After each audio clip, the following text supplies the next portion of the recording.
The Denver Broncos might have just pulled off a great example of highway robbery because Jonah Elliss, the rookie edge rusher, was selected to the Pro Football Writers Association All-Rookie Team. And when this list gets published and everyone looks at it, I've got no doubt that there will be a lot of above-average NFL fans who will be asking themselves, who's Jonah Elliss? Like, trying to play it off cool in front of their friends, just quickly go on Wikipedia. Jonah Elliss, where'd he go to college? Never heard of this guy, and he's one of the best rookies this year? Yeah, Broncos country knows this because, like John Gruden called him, the anonymous crush this year was filled with a lot of contributors like Elliss, who had 5 sacks, 7 tackles for loss. He unfortunately suffered a shoulder injury in the loss to Buffalo. If there's a time to get an injury, I guess ideally it's the last game so you don't miss any games. But his offseason now is going to be filled with rehab and things like that, which is a big bummer for him. But I've been a big fan of Jonah Elliss since day one. Listen, I don't bat 1,000 on the show or anything close to it. If you remember back in the draft, I predicted that Denver would draft Bo Nix, but I also said I am not crazy about it. I gave the draft pick a B-, and I've been proven wrong so far, and I hope to be continue proven wrong. But one pick that I definitely just nailed from the start was Jonah Elliss. So here's the tape from draft day when Elliss was selected, or the day after, back in April. And I think this is going to be a really good pick for Denver in a few years. That's why I'm going to give it an A. Jonah Elliss was one of my favorite sleepers for day 2 of the draft. Loved this selection for the Broncos all the way at pick 76. I thought this was an A grade and an A pick by George and Sean Payton.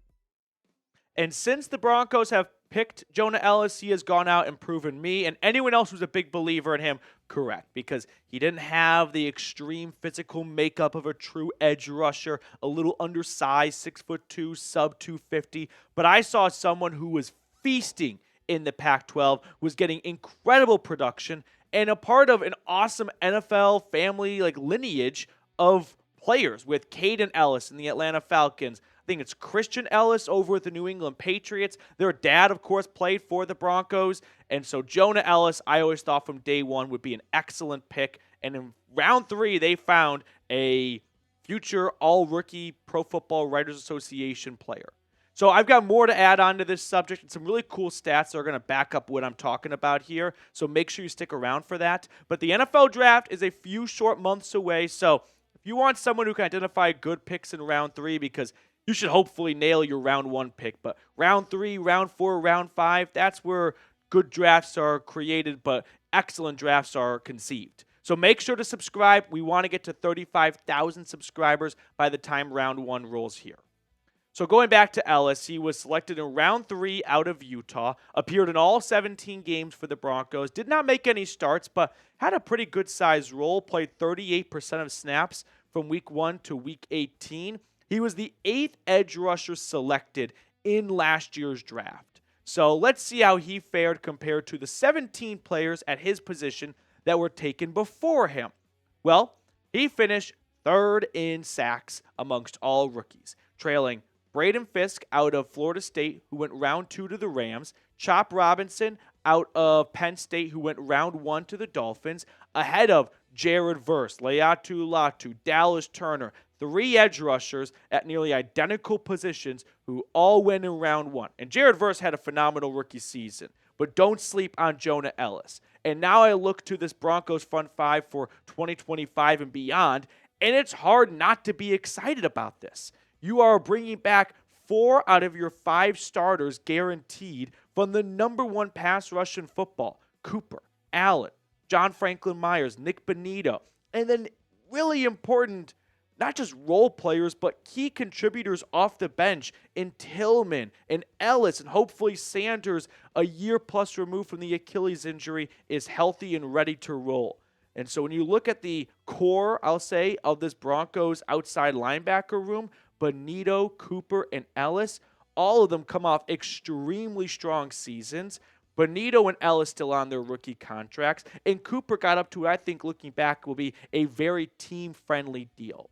Now, before we look at the rest of today's show, to even further emphasize how much of a highway robbery this Elliss selection was, I think you guys will get a real kick out of that. Quick shout out to our friends over at Game Time. Game Time has an awesome feature called Game Time Picks that makes getting tickets to see your favorite teams play live even easier. You see, Game Time Picks filters out the fluff to show you only incredible deals on great seats so you don't have to waste time searching through thousands of tickets. One thing I really like about Game Time is their all-in pricing option. When you toggle this feature, Game Time will show you what you are paying out the door right from the start. That way you don't spend 20 to 30 minutes going through the whole process and discovering there's all these fees waiting for you at the end. No, with all-in pricing, you know right from the start. So take the guesswork out of buying tickets with Game Time.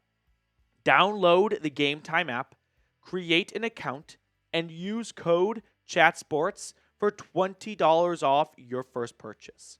Terms apply. Again, create an account and redeem code CHAT Sports for $20 off. Download Game Time today. Last minute tickets, lowest price guaranteed.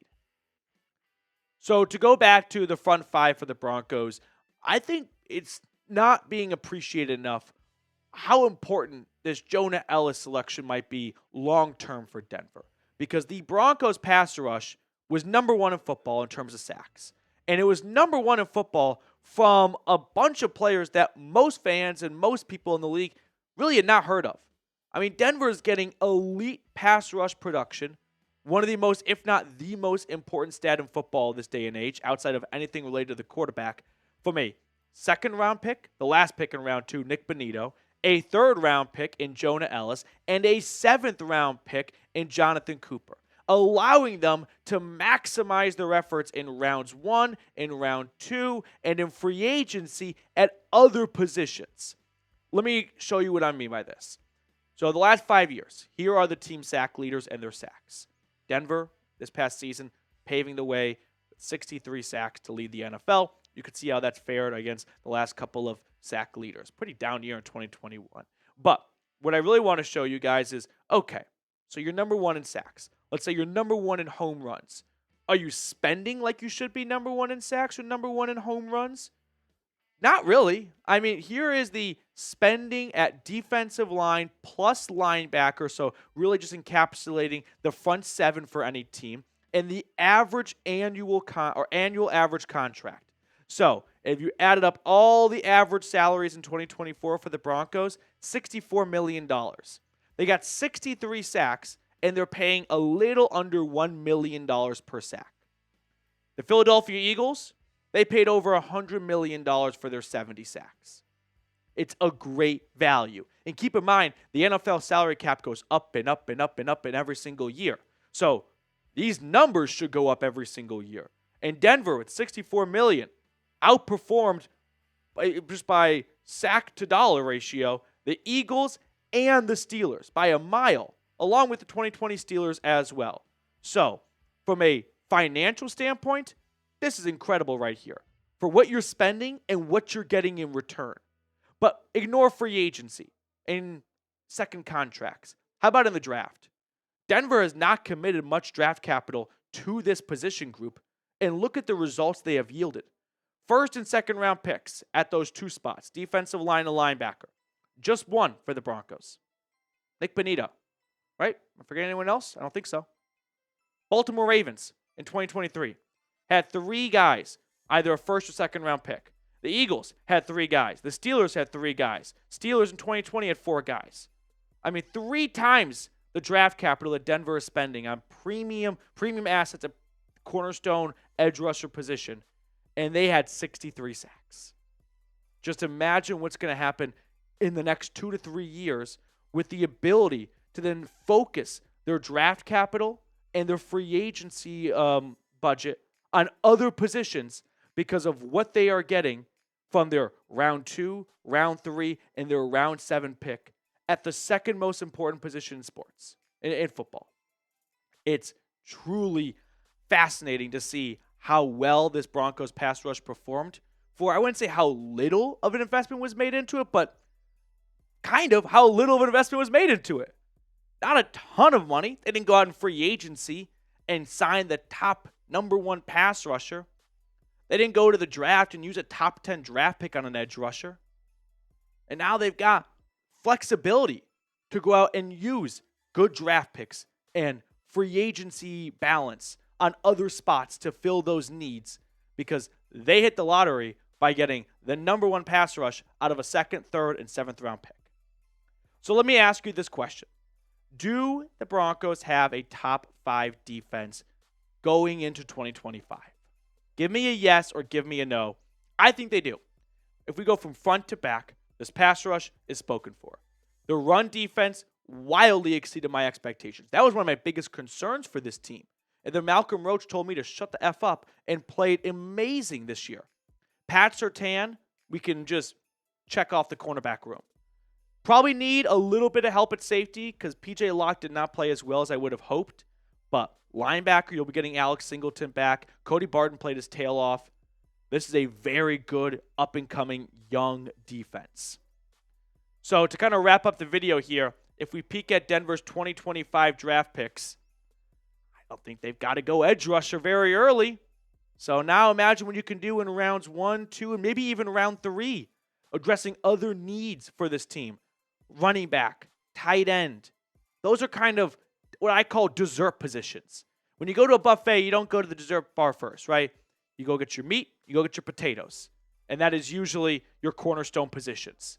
And then the dessert portion of the buffet is your running back, is your tight end, your safety. Positions that usually don't go top 10, top 15 in drafts. But now Denver, they can go straight to the dessert aisle. They've already got their meat and potatoes. They've got their quarterback. They've got their pass rush. They've got their corner. They can get a little fancy and go, yeah, well, you guys have fun with your broccoli. I'm going to go to the all-you-can-eat ice cream bar. Get a nice soft-serve ice cream. Maybe get like a baseball hat, too, if they got those there. That's the best. We all collected those growing up. Pretty fun right now, not going to lie. One other quick news item I just want to talk about. The Raiders. Let's get a good laugh here. Ben Johnson went to the Chicago Bears because of the quarterback. And Raiders fans really sold themselves on getting the number one head coaching candidate. And now Raiders fans are looking around and asking themselves, who are we going to get? And I sit 15 feet away from our Raiders host, Mitchell Renz, and he has gone all in on talking himself into old man Pete Carroll. Here are his top 10 candidates. I don't think Dion is leaving Colorado for the Raiders gig, only the Cowboys gig. Brian Flores would not be a bad hire, but I don't think Brian Flores wants to go to the Raiders knowing you only get 2 shots, most likely, at being an NFL head coach, and the Raiders is not a good opportunity right now. Liam Cohen sounds like he's going to the Jags. Vance Joseph, I don't think, is going to be the guy for the Raiders. Steve Spagnuolo, I doubt they hire as well. Robert Saleh, maybe, but he never failed. He never was able to develop any kind of quarterback in New York, and they need a quarterback in Las Vegas. Aaron Glenn, I think, is going to go to the Jets. Todd Monken, I think, would actually be a pretty good hire, so maybe just keep that on the DL. Pete Carroll, I don't think Pete Carroll would be bad for the Raiders, but Raiders fans are going to hate it. But I think right now the Raiders need to kind of get something established there because it's just been an absolute laughingstock of a head coaching position for almost their entire existence. I mean, it's been a long time since they really had something concrete there. And Carroll would bring in something concrete. But he also wouldn't be there too long because he's on AARP and he's like 73 years old. All right, that will do it for us on today's episode. I hope you guys enjoyed it. Jonah, if you are by chance watching, congratulations, and you're going to be one hell of a Bronco.